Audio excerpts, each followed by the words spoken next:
अंबरनाथच्या जावसई परिसरात एका तरुणावर 8 ते 9 जणांच्या टोळीकडून तलवार कोयत्याने हल्ला। संपूर्ण घटना सीसीटीव्हीत चित्रित। अंबरनाथ पश्चिम पोलीस ठाण्यात गुन्हा दाखल करण्यात आलाय। हल्ल्याचं कारण स्पष्ट।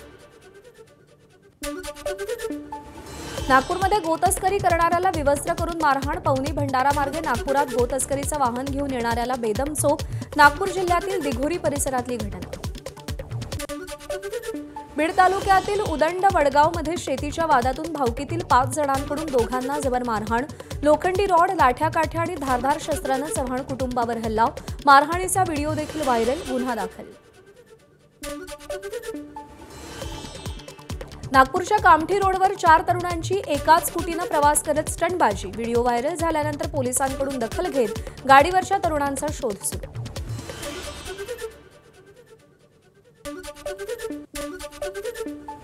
धुळ्यातील अतिप्राचीन पंचमुखी हनुमान मंदिरात जबरदस्त चोरी। लाखो रुपयांच्या सोन्या चांदीच्या दागिन्यांसह दानपेटी चोरट्यांकडून लंपास। सीसीटीव्हीसह डॉग स्क्वॉडच्या माध्यमातून देखील चोरट्यांचा शोध सुरू। भंडाराच्या चिखला माइन्स येथील कॅनरा बँक चोरट्यांनी लुटली। ओळख पटू नये यासाठी बँकेत लागलेले सीसीटीव्ही कॅमेरेही चोरट्यांनी फोडले। श्वान पथकाकडून चोरट्यांचा शोध सुरू। मीरा भाईंदरमधील पेणकरपाडा परिसरात अट्टल गुन्हेगार सोन्या नावाचा व्यक्ती सार्वजनिक बाथरूममध्ये अंमली पदार्थांचं सेवन करत असल्याचा व्हिडिओ व्हायरल। आरोपीकडून अंमली पदार्थाच्या पुड्या, इंजेक्शन्स आणि संशयास्पद साहित्य मिळाल्याची माहिती। सांगली पालिकेकडून 100 फुटी रोडवरील अतिक्रमणावर हातोडा। जेसीबीच्या मदतीनं अतिक्रमण हटवलं। यावेळी व्यावसायिकांचे शेड बांधकाम हटवताना विक्रेते आणि महापालिका पथकांमध्ये वादावादी। आरोग्य यंत्रणेचा निष्काळजीपणा। मेळघाटमधील धारणी उपजिल्हा रुग्णालयात शनिवारी एकाच दिवशी 3 बालकांसह मातेचा मृत्यू। 3 दिवसांपूर्वीच कुपोषणासंदर्भात मुंबई उच्च न्यायालयानं कडक ताशेरे ओढले होते। कर्जत शहरातील पाटीलाळी परिसरात एका रिटायर शिक्षकाचा अल्पवयीन मुलीला आणि तिच्या आईला व्हॉट्सअपवर अश्लील संदेश। आरोपी विरोधात पॉक्सो अंतर्गत गुन्हा दाखल। जादूटोण्याची भीती दाखवत महिलेवर 14 वर्ष लैंगिक अत्याचार आणि तब्बल 50 लाखांना आर्थिक फसवणूक। नाशिकच्या इंदिरानगर परिसरातील घटना। गुन्हा दाखल। भोंदूबाबावर कठोर कारवाईची अंधश्रद्धा निर्मूलन समितीची मागणी। राज्यातील बिबट्यांच्या हल्ल्याप्रकरणी राज्य सरकारकडून गंभीर दखल।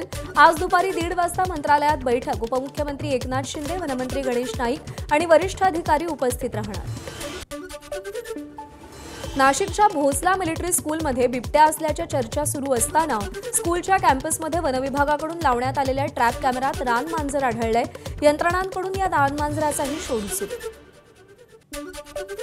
नाशिकमध्ये बिबट्याची दहशत कायम। आज सलग दुसऱ्या दिवशी भोसला मिलिटरी स्कूलला सुट्टी जाहीर। विद्यार्थ्यांच्या सुरक्षेच्या दृष्टीनं शाळा प्रशासनाकडून खबरदारी। वनविभागाकडून काल सर्च ऑपरेशन राबवल्यानंतर बिबट्या नसल्याची शक्यता वर्तवण्यात आली आहे। चंद्रपूरच्या सिंदेवाही तालुक्यातील डोंगरगाव इथल्या घरात अस्वल शिरलं। पहाटेच्या सुमारास सुंदर जुमनाके यांच्या घरामध्ये अस्वल शिरलं। अस्वलाला जेरबंद करण्यासाठी सध्या प्रयत्न सुरू आहेत। दाऊद इब्राहिमच्या मालमत्तांशी संबंधित गैरव्यवहाराप्रकरणी राष्ट्रवादीचे नेते नवाब मलिकांना पीएमएलए कोर्टाचा दिलासा नाही। आज दुपारी 3 वाजता आरोप निश्चिती होणार।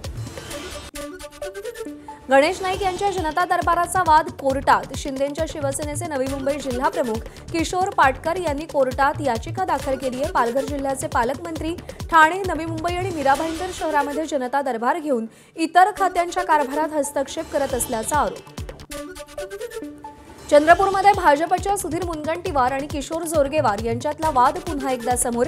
चंद्रपूर महानगरपालिकेसाठी भाजपच्या इच्छुकांना जोरगेवार आणि मुनगंटीवार गटानं आवेदन सादर करण्यास सांगितल्यानं कार्यकर्त्यांमध्येही संभ्रम। नाशिकच्या येवल्यात ठाकरेंच्या शिवसेनेला मोठं खिंडार पडलंय। सहसंपर्क प्रमुख संभाजी पवार यांनी शिवसेनेला सोडचिठ्ठी दिली। संभाजी पवार अजित पवारांच्या राष्ट्रवादीत प्रवेश करणार। महत्त्वाची अपडेट आहे। विक्रोळी पार्क साइटमध्ये मुंबई महानगरपालिकेचा इमारतीच्या पुनर्विकासावरून सध्या वाद सुरू आहे। इमारत धोकादायक घोषित करून इथल्या रहिवाशांना स्थलांतरित करण्याचा प्रयत्न केला जातोय। मात्र स्थानिकांचाच याला विरोध आहे। सरकार योग्य पद्धतीने लिहून देत नाही म्हणून नागरिकांनी विरोध केलाय। मात्र पालिकेच्या वतीने पोलीस बळाचा वापर करून इमारत रिकाम्या करण्यास सुरुवात झालेली आहे। नागरिकांनी विरोध करत तणावाची स्थिती तिथे निर्माण झाली। घटनास्थळी सध्या सध्या मोठा पोलीस बंदोबस्त तैनात असून पोलिसांसोबत रहिवाशांची बाचाबाची झाली आहे। पोलिसांनी काही रहिवाशांना ताब्यात घेतले।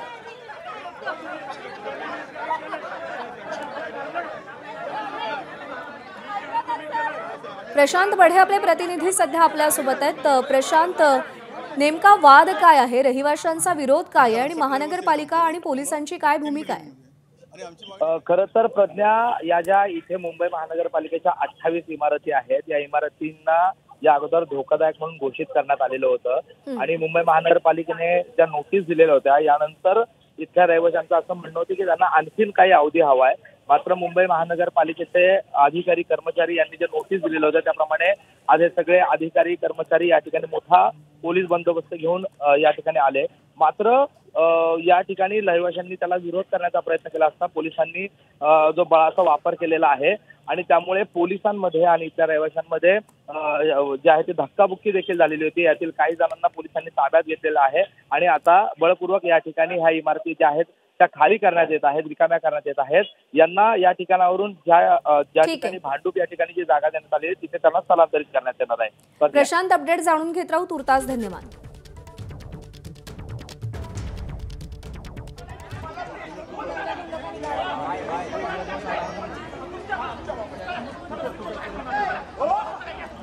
ही दृश्य आपण पाहतोय, पोलीस आणि रहिवाशांमध्ये बाचाबाची देखील झाली। काही रहिवाशांना पोलिसांनी ताब्यात देखील घेतलेला आहे।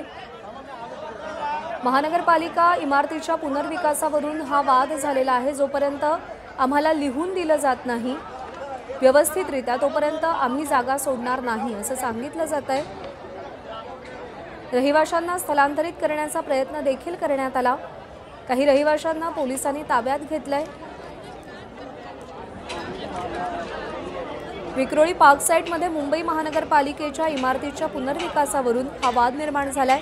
या इमारतींना काही दिवसांपूर्वी धोकादायक घोषित करण्यात आलेलं होतं, पण जोपर्यंत सरकारकडून आम्हाला व्यवस्थित लेखी आश्वासन मिळत नाही तोपर्यंत जागा सोडणार नाही असा पवित्रा इथल्या रहिवाशांनी घेतला। इथल्या इमारती सध्या धोकादायक घोषित करण्यात आल्यात आणि रहिवाशांना स्थलांतरित करण्याचा प्रयत्न सुरू आहे। मात्र स्थानिकांनी याला विरोध केलाय। सरकार योग्य पद्धतीनं आम्हाला लिहून देत नाही, कागदोपत्री नीट लिहून दिलं जात नाही म्हणून नागरिकांनी विरोध केलेला आहे। मात्र पालिकेच्या वतीनं पोलीस बळाचा वापर करून सध्या इमारती रिकाम्या करण्यास सुरुवात झालेली आहे। नागरिकांनी विरोध केलेला आहे, त्यामुळे तणावाची परिस्थिती निर्माण झाली। पोलीस आणि नागरिकांमध्ये काही काळ बाचाबाची देखील झाली।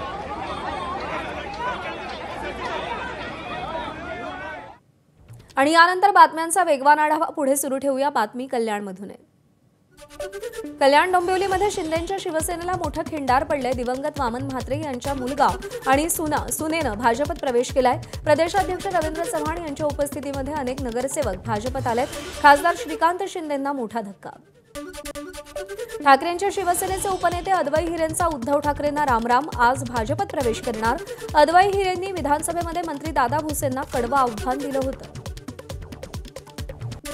छत्रपती संभाजीनगरमध्ये ठाकरेंच्या शिवसेनेला धक्का। मंत्री संजय शिरसाट यांच्या विरोधात निवडणूक लढवलेले राजू शिंदे आज पुन्हा भाजपत प्रवेश करणार। काही महिन्यांपूर्वीच त्यांनी ठाकरेंची शिवसेना सोडली होती। राजन साळवी यांच्या मुलाचं रत्नागिरीकरांना भावनिक आवाहन करणारं पत्र सोशल मीडियात व्हायरल। नेतृत्व सोडतोय पण लोकांची सेवा कायम करणार असा पत्रात उल्लेख। काल अथर्व साळवींना शिवसेनेनं रत्नागिरी नगर परिषदेमधून उमेदवारी नाकारली होती।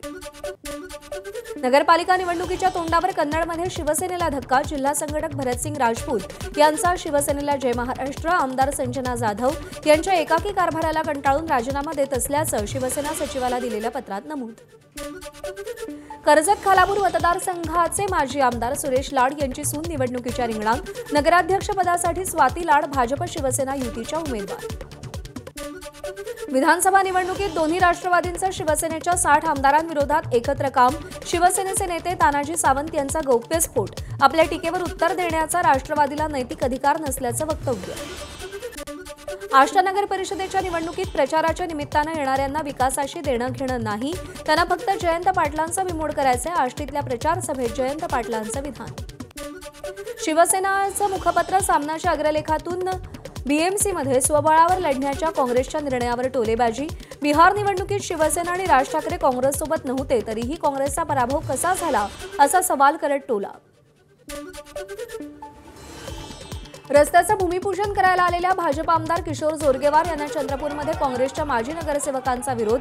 रस्त्याची मंजुरी महाविकास आघाडीच्या काळात, रस्त्याचं 70% कामही पूर्ण, मग नव्यानं भूमिपूजन कशाला असा सवाल उपस्थित.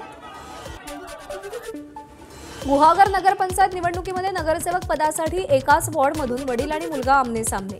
वॉर्ड क्रमांक 13 मधून राजेंद्र भागडे हे शिंदेच्या शिवसेनेच्या तिकिटावर, तर मुलगा सौरभ भागडे राष्ट्रवादी अजित पवार पक्षातून रिंगणात. बुलढाण्यात मोठा ट्विस्ट. वंचितच्या उच्चशिक्षित उमेदवारानं उमेदवारी अर्ज दाखल केल्यानं काँग्रेस उमेदवारासमोर पेच. 2 दिवसांपूर्वीच काँग्रेस आणि वंचितची युती झाली होती.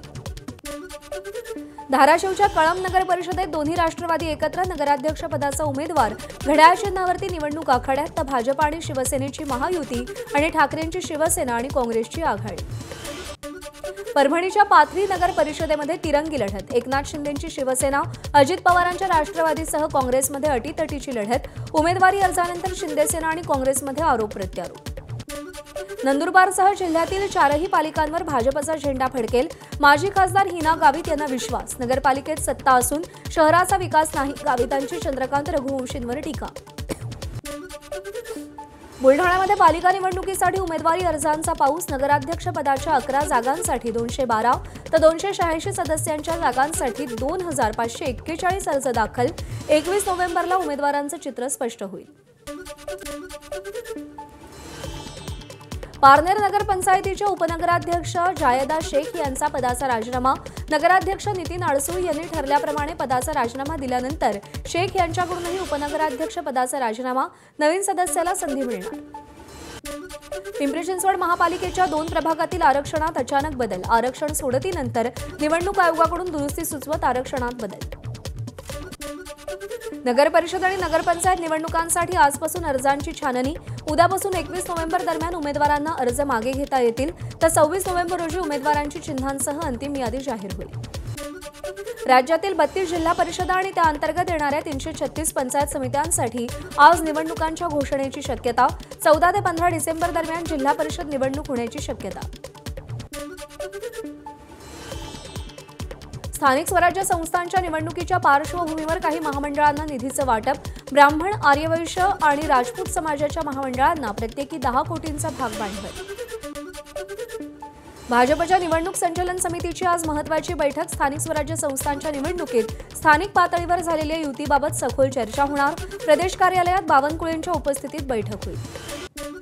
हिवाळी अधिवेशनात ठरलेल्या वेळापत्रकानुसारच स्थानिक स्वराज्य संस्थांच्या निवडणुका होणार. स्थानिक स्वराज्य संस्थांच्या निवडणुकीमुळे अधिवेशन पुढे जाण्याची शक्यता वर्तवली होती. राज्यपालांच्या सहमतीनंतर हिवाळी अधिवेशन 8 नोव्हेंबरलाच होणार. उपमुख्यमंत्री एकनाथ शिंदे आज मुंबईतील सर्व उड्डाणपुलांचं ऑडिट करणार. उड्डाणपुलांची सद्यस्थिती आणि दुरुस्तीच्या कामांचा आढावा घेण्यासाठी शिंदेंनी बैठक बोलावली. पुण्यातील नवरे ब्रिज अपघाताचा अहवाल येण्यास आणखी 2 दिवस लागणार. अपघाताचं कारण शोधण्यासाठी आरटीओचा अहवाल महत्त्वाचा. कंटेनरचा गिअरबॉक्स जळल्यानं तांत्रिक विश्लेषणात अडचणी. पुण्यातल्या हिंजवडीमध्ये डंपरच्या धडकेत एका तरुणीचा मृत्यू. डंपरखाली येऊन 20 वर्षीय तन्वी साखरेचा मृत्यू.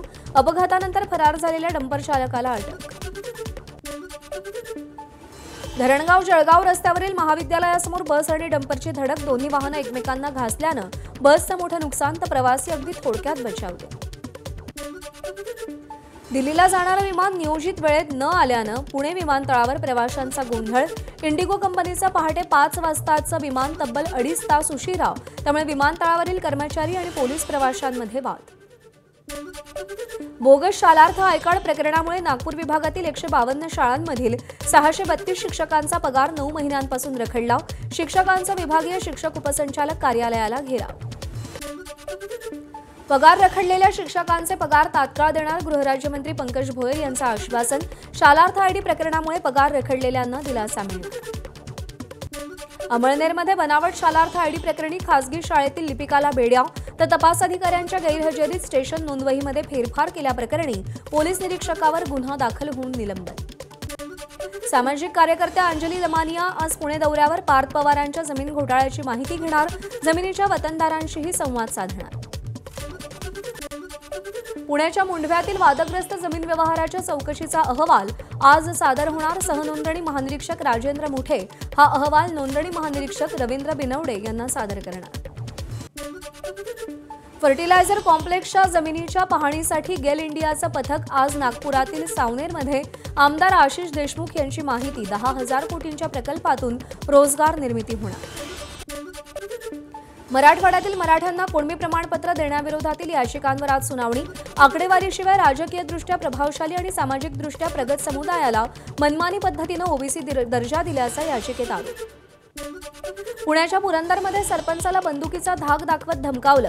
जवळार्जुन गावामध्ये अवैध व्यवसाय बंद करण्याचा ठराव केल्याच्या रागातून सोमनाथ कणसे यांना जीवे मारण्याची धमकी. आरोपी पोलिसांच्या ताब्यात. मुंबईतील मिठी नदीच्या 65 कोटींच्या नालेसफाई घोटाळ्यात आरोपपत्र दाखल. ठेकेदार शेरसिंग राठोडांविरोधात 1300 पानांमध्ये पूरक आरोपपत्र. राठोड ऑगस्टपासून न्यायालयीन कोठडीत. मुंबईतील घाटकोपर होर्डिंग दुर्घटना प्रकरणी निलंबित आयपीएस अधिकारी कैसर खालिद यांच्या अडचणीत वाढ. एसीबीच्या अहवालात भ्रष्टाचाराचे पुरावे आढळल्यानं एफआयआरमध्ये भ्रष्टाचार प्रतिबंधक कायद्यातील नवीन कलम जोडली. अभिनेते दिग्दर्शक प्रवीण तरडे यांची रायगड किल्ल्याला भेट. यावेळी रायगडावरील कचऱ्याच्या व्हिडिओ पोस्ट करत प्रवीण तरडेंकडून संताप व्यक्त. कचरा टाकणाऱ्यांचा पोस्टमध्ये प्रवीण तरडेंकडून समाचार. हरियाणाच्या फरीदाबादमधील अल फलाह विश्वविद्यालयाच्या दिल्लीतील कार्यालयावरती छापेमारी. दिल्लीत झालेल्या स्फोटानंतर केंद्रीय तपास यंत्रणांकडून छापेमारी.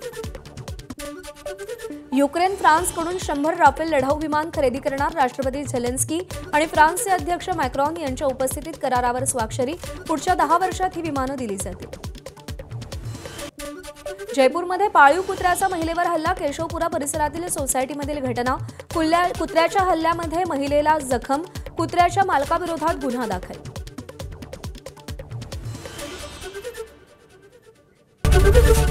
एबीपी माझा, उघडा डोळे बघा नीट.